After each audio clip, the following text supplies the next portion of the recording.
Welcome back. You might have a voicemail sitting in your inbox right now without ever hearing your phone ring. And that could be the reality under a new proposal the FCC is considering. Our Leah Lynchide has more on how you can stop these ringless voicemails in tonight's Call for Action report. Trying to catch up on some weeds. Karen Royce. And generally getting my hands dirty. Sticks to what she knows. I do have a lot of hosta. I'm probably a hosta freak. Over the years, she's learned it all, about gardening at least. But a new lesson came for Karen in the form of a fraudulent phone call, a scam asking for money under the guise of a local organization. The thing I wanted to know is where they were calling from, and they wouldn't answer me.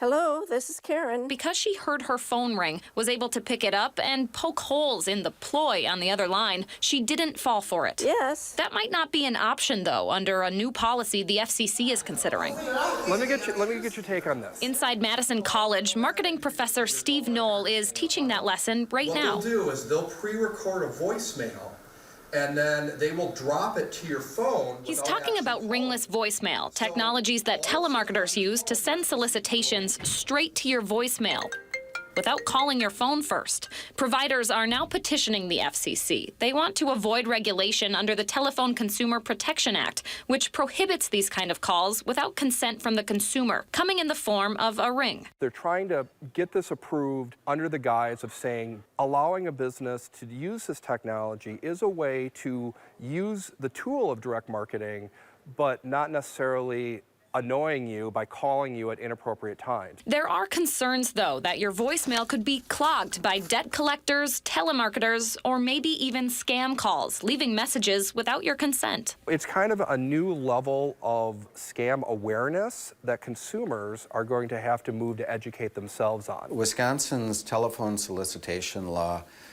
is written broadly enough where our interpretation is it doesn't really matter whether it's a ringless call or not. Officials with DATCAP say Wisconsin offers strong protections against this sort of thing. Under the state's telephone solicitation law, any type of telemarketing call, ringless or not, is subject to Wisconsin's Do Not Call list. That means the 4.5 million residents on that list, by law, can't be contacted with these voicemails. So if this technology, the ringless technology, goes through, they shouldn't be getting calls anyway.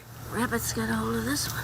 For Karen, a new lesson in FCC regulation isn't necessary. She says she'll stick to what she knows. Ignore it.